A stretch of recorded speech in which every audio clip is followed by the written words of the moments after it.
কি করা যায়, কি করা যায়? মন্ত্রী মশাইকে জব্দ করার জন্য আর কি কি করা যায়? জব্দ তো তোমাকে আমি করব। আমি চললাম। দেখি গিন্নি, তুমি আবার এত রাতে যাচ্ছ কোথায়? যেখানে দু চোখ যায় সেখানেই যাও। আরে বাড়ি থেকে বেরিয়ে দু চোখ খুললেই তো বন আর জঙ্গল দেখতে পাবে। দরকার হলে বন জঙ্গলে গিয়ে থাকবো, কিন্তু দিন রাত এক করে মৌমাছির ভয়ে আমি আর এ বাড়িতে থাকতে পারবো না। ওই মৌমাছির সাথে বসবাস করো তুমি। হ্যাঁ, আমি চললাম। মৌমাছি পেয়েছি গিন্নি, পেয়েছি। হবে হ্যাঁ।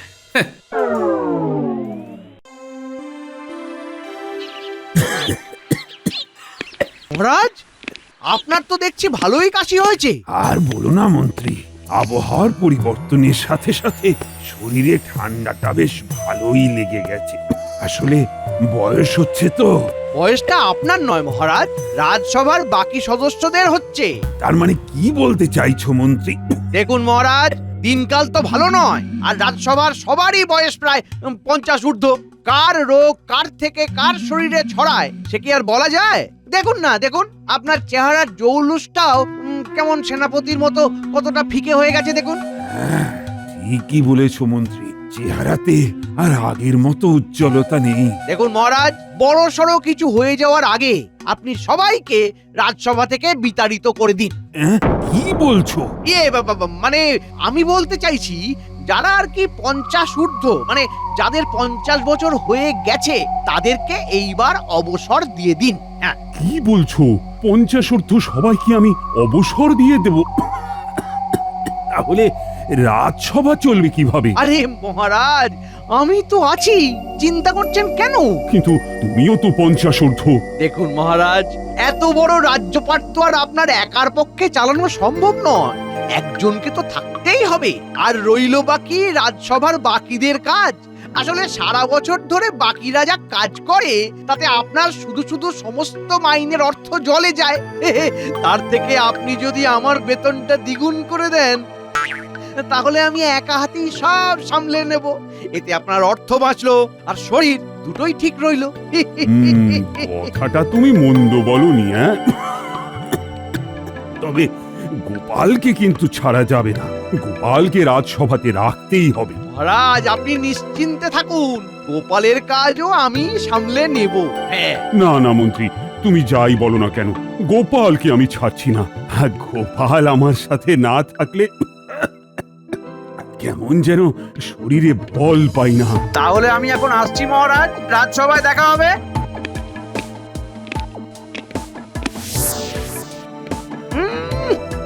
গোপালকে ছাড়া নাকি শরীরে বল পান না, যত সব আদিক্ষেতা। ঠিক আছে, আগে বাকিদেরকে রাজসভা থেকে তাড়াই, তারপর গোপালকেও ঠিক কায়দা করে বের করে দেব।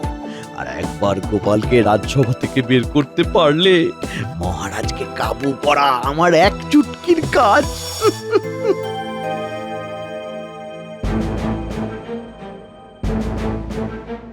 না না মহারাজ, এটা আপনি কি বলছেন? সবাইকে এভাবে অবসর দেওয়া যায় নাকি? হ্যাঁ, আরে না না গোপাল, তুমি বুঝতে পারছো না, আমি তো তোমাকে অবসর দিচ্ছি না। মহারাজ, আমাদের এইভাবে অবসর দিয়ে দিচ্ছেন, বাকি দিনগুলো আমাদের কিভাবে চলবে একটু ভেবে দেখুন। চিন্তা নেই সেনাপতি, চিন্তা নেই। তোমাদের বেশ কিছু পরিমাণে অর্থ অবসরকালীন ভাতা হিসেবে দিয়ে দেওয়া হবে। হ্যাঁ হ্যাঁ হ্যাঁ, তোমাদের কোনো অসুবিধে হবে না। মানে মহারাজ, এইভাবে আমাদেরকে রাজসভা থেকে বিতাড়িত করলে আমরা অনেক সমস্যায় পড়ে যাব। হ্যাঁ, সেটাই তো। মহারাজ, আমাদের অজ্ঞাতে আমাদের দ্বারা যদি কোনো ভুল হয়ে থাকে তাহলে আমাদেরকে বলুন। আরে এত কথার কি আছে? মহারাজ যখন একটা সিদ্ধান্ত নিয়েছেন, তখন আমাদের সকলকেই সেই সিদ্ধান্তটা মেনে নেওয়া উচিত। সে না হয় মহারাজের সিদ্ধান্তকে আমরা অমান্য করলাম না, কিন্তু এই রাজপণ্ডিত, বিজ্ঞানী, সভাকবি, সেনাপতি, এরা যারা রাজসভার বিভিন্ন কাজে নিযুক্ত রয়েছে, এদেরকে অবসর দিয়ে দিলে এদের কাজগুলোকে সামলাবে শুনি। এরা আবার রাজসভার কোন কাজে আসে আমার তো চোখে পড়ে না, এমনকি মহারাজেরও চোখে পড়ে না। তাই শুধু শুধু তোমাদের পেছনে অর্থ ব্যয় করে রাজ্য ভাণ্ডার শূন্য করার কোনো মানেই হয় না। মানে বলছিলাম কি মন্ত্রী, এখনো সময় আছে। তুমি একা হাতে সবকিছু সামাল দিতে পারবে তো? সব দিক বুঝে শুনে বলো। মহারাজ, আমি জোর গলায় বলতে পারি এরা যা কাজ করে তার থেকে দ্বিগুণ কাজ আমি একা হাতে সামলে নিতে পারবো। মন্ত্রী মশাইয়ের এত ছটফটানি কোথা থেকে আসছে সেটাই তো আমি বুঝতে পারছি না। এবার একটা মন্ত্রী নিশ্চয়ই কোথাও না কোথাও একটা গন্ডগোল পাকিয়েছে। তাহলে কথা হয়ে গেল, এবার এসো দেখি, এক এক করে সবার ভাতাগুলো নিয়ে যাও। কই এসো।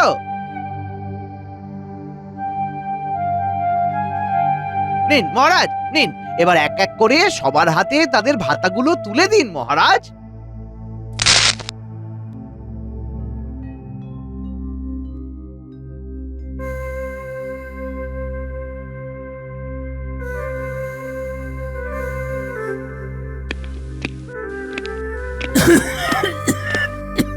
গোপাল, গোপাল তুমি এসেছো? হ্যাঁ মহারাজ, আমি তো এসেছি, কিন্তু আপনার যা কাশি হয়েছে দেখছি, আপনি এই অবস্থায় রাজসভায় বসতে পারবেন? না না গোপাল, আমার শরীরটা বড্ড খারাপ। সভায় আর বসা হবে না। তুমি তুমি বরং বাড়ি ফিরে যাও। যাবার পথে তোমার এই মাসের মাইনেটা কিন্তু রাজকোষ থেকে নিয়ে যেও। রাজকোষ এখন কার দায়িত্বে আছে মহারাজ? মন্ত্রী মন্ত্রী সবটা সামলাচ্ছে। একা হাতে যে এত কাজ সামলাতে পারে সত্যি আগে জানতাম না। হুম, বেড়ালকে মাছ পাহারার দায়িত্ব দিয়েছেন মহারাজ। যাই গিয়ে দেখি মাছটা অক্ষত আছে কিনা।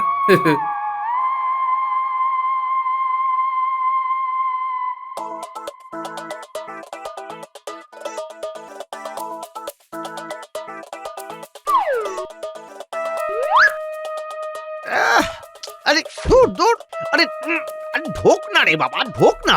উফ, কাল থেকে আরো বড় ফতুয়া পরে আসতে হবে, যাতে আরো বেশি বেশি করে মোহর ভরে নিয়ে যেতে পারি।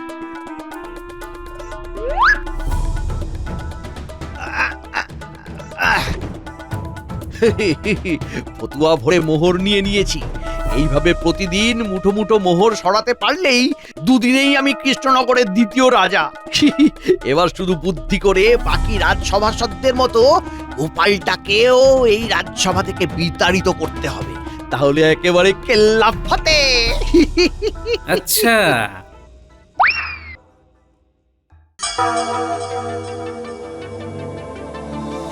তাহলে এই ব্যাপার। মন্ত্রীমশাই, আপনি যদি বুনো ওল হন তাহলে আমিও বাঘা তেঁতুল। কিভাবে আপনাকে জব্দ করতে হয় ভালো মতোই জানা আছে।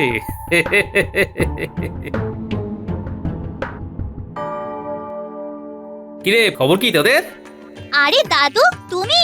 আমার একটা কাজ তোদেরকে করে দিতে হবে, বুঝলি? কি কাজ দাদু? রাজ্যের প্রত্যেকটা বাড়িতে গিয়ে শুধু বলে আসতে হবে যে আগামীকালের মধ্যে যারা যারা তাদের খাজনা রাজসভায় জমা করবেন, মহারাজ তাদের 30% খাজনা মকুব করে দেবেন। হ্যাঁ, ব্যাস, এই কাজ তো আমরা এক চুটকিতেই করে ফেলবো। তাহলে আর দেরি করিস না, ভালো করে ভেবে দেখ।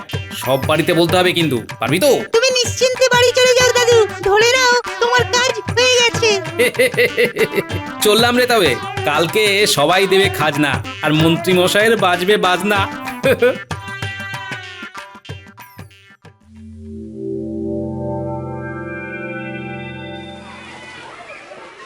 মন্ত্রী মশাই, আমার খাজনা তো আগে নিন। তোমার খাজনা আগে নেবে মানে? আমি তোমার কত আগে এসে দাঁড়িয়ে আছি তুমি জানো? মন্ত্রী মশাই, আমার খাজনা আগে নিন, আগে আগে। না না না, আমারটা আগে নিন, আমারটা আগে নিন। আমারটা আগে নিন। আরে আরে আস্তে আস্তে, আস্তে। তোমরা একদিনে সবাই খাজনা নিয়ে চলে এসেছো, এবার আমি কি করে সামলাই এদের? হ্যাঁ, দেখুন না মহারাজ, রাজ্যের সবাই একসাথে খাজনা নিয়ে এসে জড়ো হয়েছে। হ্যাঁ, তাই নাকি? এ তো অতি উত্তম। খাজনা না চাইতেই সবাই খাজনা নিয়ে হাজির হয়েছে। বাবা বাবা, সবার খাজনাগুলো গুনে গুনে নিয়ে নাও। বলছিলাম কি মহারাজ, এতগুলো লোকের খাজনা এক এক করে গুনতে তো অনেক সময় লেগে যাবে। সবাই আর কতক্ষণ এভাবে দাঁড়িয়ে থাকবে বলুন তো? তার থেকে বরং সবাই সবার খাজনাগুলো একটা ঘরে জমা রাখো, তারপর না হয় মন্ত্রী মশাই সেগুলো গণনা সেরে আলাদা আলাদা হিসেব করে ফেলবেন। হ্যাঁ, এইটা একটা ভালো উপায় দিয়েছো গোপাল। সঠিক সময়ে সঠিক বুদ্ধির প্রয়োগ একমাত্র তুমিই করতে পারো। মন্ত্রী মশাই, আপনি বরং রাজকোষাগারে গিয়ে বসুন, আমি সবাইকে এক এক করে পাঠাচ্ছি। ইয়ে মানে এতগুলো মোহর। কি হয়েছে মন্ত্রী মশাই? না, গোপালের সামনে কাবু হলে চলবে না, আমাকে শক্ত থাকতে হবে। না মানে বলছিলাম যে এতগুলো মোহর হয়েছে তো কি হয়েছে, আমি সব সামলে নেব। ভাঙবে তবু মচকাবে না, ঠিক আছে? আমিও দেখবো কতক্ষণ আপনি সহ্য করতে পারেন। বাহ বাহ বাহ বাহ, রাজকোষাগার এমন পরিপূর্ণ দেখে নিজেরও ভালো লাগছে। নাও নাও মন্ত্রী, এবার একটা একটা করে মোহর গণনা শুরু করো। দেখবেন মন্ত্রী মশাই, গণনায় যেন কোনো রকম ভুল ত্রুটি না হয়।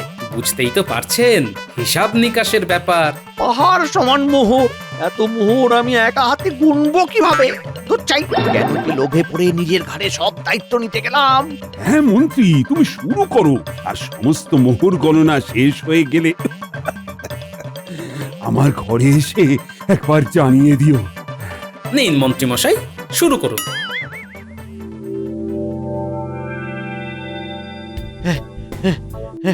এই 10,025, 10,026, এই 10,027। ও ও মাগো, আর পারছি না, আর পারছি না। কি ব্যাপার মন্ত্রী মশাই, মনে হচ্ছে হাঁপিয়ে গেছেন। তাহলে কি আমি ওই মহারাজকে গিয়ে বলবো? এই না না না না না না না, আমি তো একটু বিশ্রাম নিলাম। এই তো আবার গণনা শুরু করব। এই 10,026, 10,027, 10,027। শেষে 10,026 ছিল নাকি 17 ছিল? কোনো গন্ডগোল হচ্ছে না তো মন্ত্রী মশাই? 26 নাকি 27? 26 না 27, এই রে, গুলিয়ে ফেললাম। তাহলে আর কি, ভুল গণনা করাচ্ছে, আপনি বরং আবার প্রথম থেকেই শুরু করুন। কি বলছো গোপাল, আবার প্রথম থেকে শুরু করব? হ্যাঁ নয় হ্যাঁ।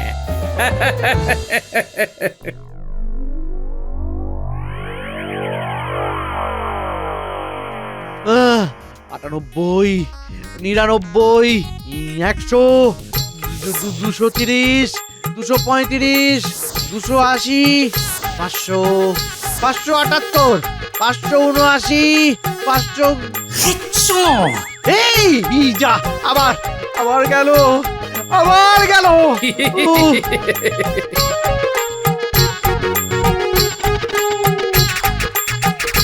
নব্বই হাজার 591, 90,592। আরে এই হলো 90,000 593। যাক, অবশেষে তাহলে মোহর গণনা শেষ হল। যান, এবার মহারাজকে গিয়ে খবরটা দিয়ে আসুন। গোপাল, আমার আর ওঠার শক্তি নেই গোপাল, আমি একটু এইখানে বিশ্রাম নিতে চাই। হ্যাঁ, একটু বিশ্রাম নিতে চাই গোপাল। এই যে গোপালের গেড়াকল মন্ত্রী মশাই, এখান থেকে ছুটি পাওয়া অত সহজ নয়।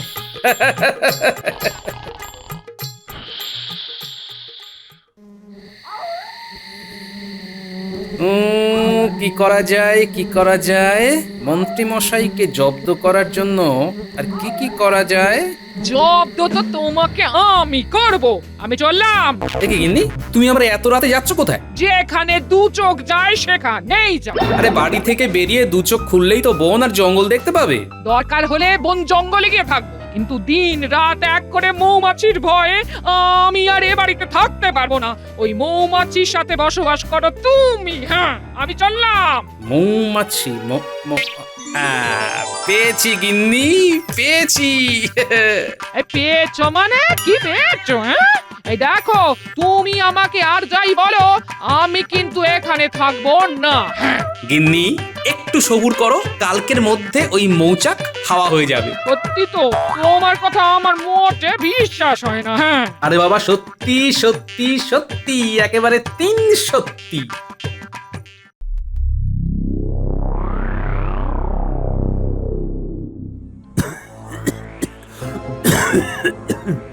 না না মহারাজ, এবার কিন্তু আপনার শরীরের কথাটা একটু চিন্তা করা উচিত। হ্যাঁ হ্যাঁ গোপাল, তুমি ঠিকই বলেছ, কাশিটা একটু বেশি হয়ে গেছে। ওহ, কি করি বলো তো? সেই জন্যই তো বলছি মহারাজ, আপনার পাচন খাওয়া উচিত। একবার রাজবৈদ্যকে বলবো। রাজবৈদ্যকে বলে কি কোনো লাভ হবে? কোনো কিছু আগে পিছে না ভেবেই তো আপনি রাজবৈদ্যকে অবসর দিয়ে দিলেন। এখন কি আর রাজবৈদ্যকে বলে কোনো লাভ হবে মহারাজ? তাহলে তাহলে কি করি বলো তো গোপাল?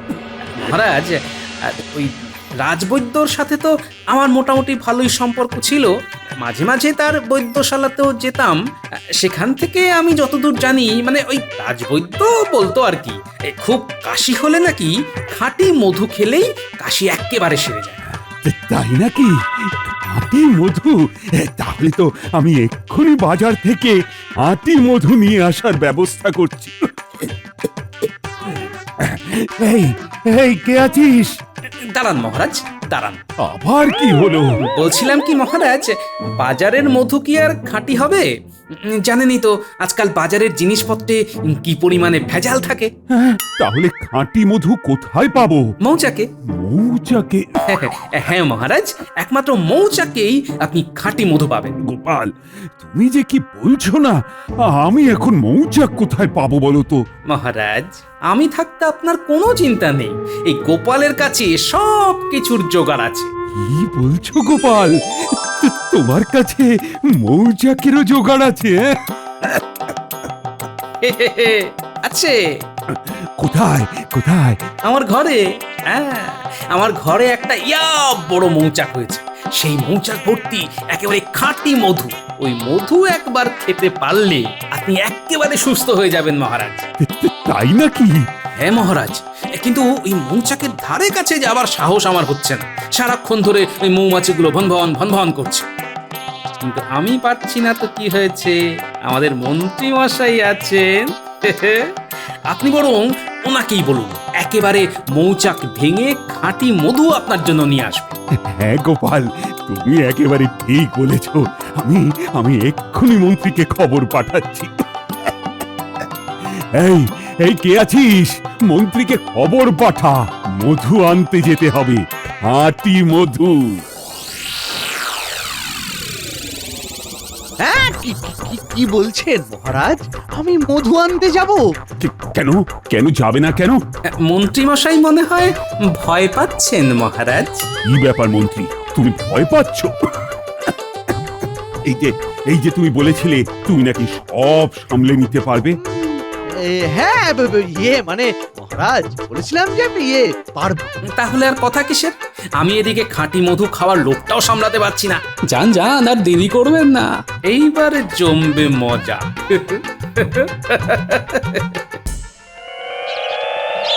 নিন মন্ত্রী মশাই, এবার এক পা দুপা করে এগিয়ে যান। মানে গোপাল। আর কোনো মানে বোঝাতে হবে না মন্ত্রী মশাই, যান। ওরে বাবারে, ওরে বাবারে, আজকে যে কপালে কি আছে একমাত্র ঈশ্বরই জানেন। কি আছে, কি আছে? বাবারে বাবারে বাবারে বাবারে, কত মৌমাছি! সামনে আগালেও বিপদ, পিছলেও বিপদ। বিপদ বিপদ, পিছনের বিপদটা আরো ভয়ঙ্কর। না না, মনে সাহস আনতে হবে, যা হবে দেখা যাবে।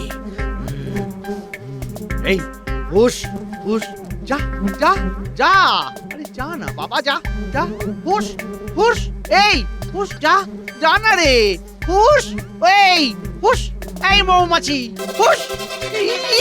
ওরে বাবা গো, ওরে বাবা রে, ওরে বাবা, ওরে বাবা গো, ওরে মা গো, কে আছো, কে আছো, বাঁচাও বাঁচাও বাঁচাও, কে আছো, বাঁচাও বাঁচাও।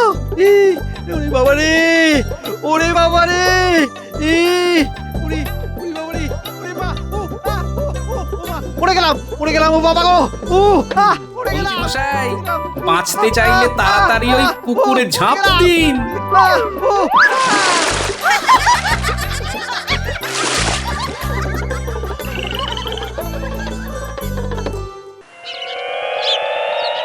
কি মন্ত্রী, এটা তোমার কি অবস্থা? মহারাজ, মহারাজ, মৌচাক ভাঙতে গিয়ে আমার এই অবস্থা হয়েছে। মহারাজ আমাকে ক্ষমা করে দিন, আমি আর আপনার এত দায়িত্ব সামলাতে পারছি না। হ্যাঁ, সামলাতে তো পারছো না, তাহলে দায়িত্ব?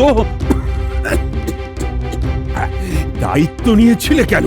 আমি আর দায়িত্ব নিতে পারবো না মহারাজ। মহারাজ, আমার ভুল হয়ে গেছে, খুব ভুল হয়ে গেছে মহারাজ। তাহলে তাহলে আমার খাঁটি মধু, খাঁটি মধুর কি হবে? চিন্তা নেই মহারাজ, মন্ত্রীমশাই পারেনি তো কি হয়েছে, আপনার বাকি রাজসভাসদগণ তো আছে। কই গো, কোথায় গেলে সব? এসো এসো এসো। এই যে মহারাজ, আপনার খাঁটি মধু একেবারে মৌচাক ভেঙে নিয়ে এসেছি। হ্যাঁ, সেনাপতি তুমি? এই যে মহারাজ, আপনার পাচন এই নিন, ধরুন। এই মধু মিশ্রিত পাচন খেলেই আপনার কাশি একেবারে সেরে যাবে। মহারাজ, মৌচাকের এই খাঁটি মধুটি আমি বৈজ্ঞানিক পদ্ধতিতে আরেকবার পরিশ্রুত করে দিয়েছি। হ্যাঁ, এই মধু খেলে আপনার শরীর খুব ভালো থাকবে। তোমরা এসব আমার জন্য করেছো? হ্যাঁ হ্যাঁ মহারাজ। মহারাজ। দেখছেন তো মহারাজ, যাদেরকে আপনি অকেজো ভেবে অবসর দিয়ে দিলেন তারাই আজ আপনার কাজে আসলো তো। সত্যি সত্যি আমার নিজের খুব লজ্জা বোধ হচ্ছে। আমি যাদের কথা একবারও ভাবলাম না, তারা আমার জন্য এত কিছু করলো। আমি তোমাদের কথা দিচ্ছি, আমি তোমাদের সবাইকে পুনরায় রাজপদে নিয়োগ করব। আর এই সব কিছু হয়েছে মন্ত্রীর জন্য। আমার কানে পুষ্মন্ত্র দিয়ে কান ভারী করা। মন্ত্রী, তোমাকে তো আমি শুলে চড়াবো। দরকার নেই মহারাজ, মন্ত্রীমশাই এমনি মৌমাছির হুলে পুরো তুলতুলে আলু মাখা হয়ে আছেন। নিন মহারাজ নিন, মধুটা খান এইবার। আরে, মধুটা তো দারুণ স্বাদ। গোপালের বাড়ির খাঁটি মধু বলে কথা, ভালো তো হতেই হবে। কি বলেন মন্ত্রীমশাই?